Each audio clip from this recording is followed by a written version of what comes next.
Postal 4, no regerts. Is it worth a buy? Let's read the words. On Steam. Postal 4 No Regerts is a satirical and outrageous comedic open-world first-person shooter and the long-awaited true sequel to what's been fondly dubbed as the worst game ever, Postal 2. First up, guys, let's have a quick look at the graphical options. And do you know something? This game has all of the right settings.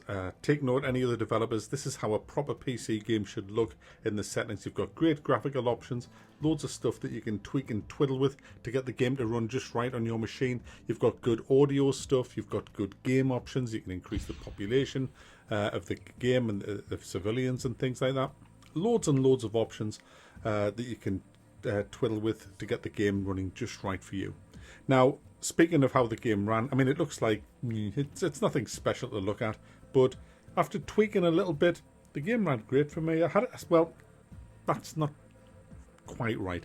It had a few frame drops now and then, not a lot, but I had a few frame drops now and then, but I had that on overpopulated, then I put it back to normal, then up overpopulated again. So you've just got to tweak it around just to get the right feel for the PC specs that you're running. Now, it isn't greatly optimized, and I had about 6 crashes.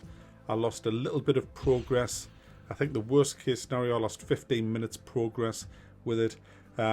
So very, very, very disappointed with the actual state of the game, considering this is now just left early access and this is kind of like the finished game, even though the developers have said it isn't finished yet. But why release it if it's not finished then? Why not keep it in early access? But apparently it's getting co-op. There's even a grayed out switch for it on the menu. It's getting a lot more free content, and it's getting a lot of bug fixes and optimization over the coming months. So it isn't finished yet. It is, because it's released. Yeah, whatever. Now, it's Postal. It's Postal 4. This is the third Postal game, because I don't count Postal 3 as a Postal game either. So this is the third kind of Postal game in my book anyway.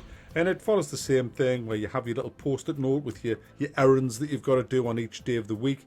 And they're very boring. They're very, very boring. I've played this since I got out of bed this morning, and it's now midnight. So I've been hammering this all day. I've gone through all the days except the final day, and I ran out of time with it. And what I did was, after that, is just go into full-on carnage, just running around, sandboxy, killing everybody in any means that I could, and I'll come back to that in a second. But let's talk about the errands that you do. Very mundane, busy work generally.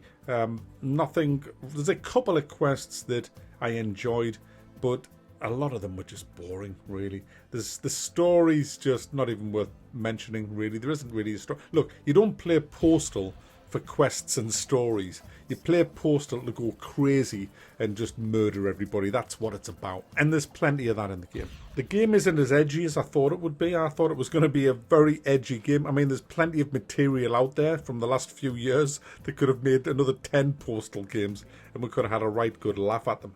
Unfortunately, this game doesn't really touch on many of them. It touches on a few of them, and I had a bit of a laugh doing it. But the humour overall, I didn't laugh at it. I didn't find it that funny. The funniest moments in this game was stuff I was doing to the NPCs. Nearly all the laugh out loud moments was just user created ones, and I'm sure that's the same for everybody else as well. So it has a load of boring missions, and in between that, you'll spend most of your time on a mobility scooter. That's if no one steals it off you. And you're just travelling from one part of the city to another. It's unnecessary. It's boring. What were they thinking? Did they not even test this? It's far too long, far too much time spent on the mobility scooter. It needs cutting right down so that you're not spending as much time travelling, because there's nothing to see. It's just boring roads as you're going from one place to another. And as you get to the new place, you'll then have to deal with a 10-second load. Maybe it's even more depending on your PC specs, maybe it's less. But for me, it was a 10-second load, which sucked. And now and then you'd fall through the world. My goodness. Oh. Hideous.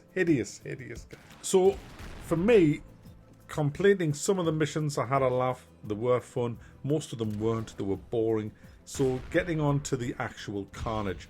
just when you just say, sod the missions, sod the story, where's me guns? You've got a shit ton of guns in this. You've got loads of different pistols, you've got a fantastic shotgun, you've got a few machine guns, well, assault rifles, you've got a submachine gun, you've got grenades, you've got Molotovs, you've got mops, mops and shovels and machetes, you've got the jerry can, which is great, probably my favourite, just pouring petrol. I had so much fun in Postal 2 with that. You have all kinds of stuff in this game to reap havoc on the unsuspecting innocent civilians of this game. And I did have a blast. It was the best. The last hour, which is what I've just finished doing, running around killing people, was by far the most fun I've had all day playing this game. It's what this game's made for, let's be honest. And when they add co-op, that's going to add a whole new dimension to that. And if you overpopulate the game with NPCs, which you can do in the options, there's plenty of people out there for you to mow down. It's obscene. You can urinate on people as they're burning. You can urinate on yourself when you're burning. It puts it out. Actually, it's very, very handy. And it's going to upset some people, but you know, you don't buy Postal if you're going to get offended. You know, it's all just tongue-in-cheek jokes. They have touched on a few of the things that goes on.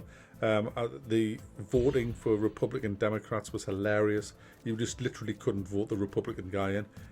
No matter what you did, it always ended up saying no, the Democrat won. It's just, that gave me a right good chuckle, that did. There's a couple of, there was one joke taking the mick out of Donald Trump, which was quite funny as well. It involved cats. I'm not going to mention it, the rest of it. But yeah, some of it was fun. Some of it was fun. It could have gone a long, long way further than that. But I think because of the kind of, you know, with doxing and all the way it is now, I don't think they kind of wanted all the hassle. And it's easy for us to sit behind our PCs and criticise them, but it's not us that would get the freaking mob outside of our house, would it? Because we didn't make the game. So, I don't know. Only the devs will know why they didn't go full hog on this. But they haven't, and they could have. Overall, I'm disappointed with the game. It's not funny enough. It's full of bugs. The AI is horrible. It just isn't a finished game. I'm not bothered whether it says it is a finished game. It's just not a finished game. And that was the disappointing thing for me. It should have been a few more months in development, at least. But we'll see what comes this year. They've said they're going to fix it up. There's going to be a lot more free content added to it. So we'll see where it goes. But in its current state, I've got to thumb this down. There's no way that I can thumb this game up in its current state. Big shame, because some of it is quite hilarious. Ooh, self-basted.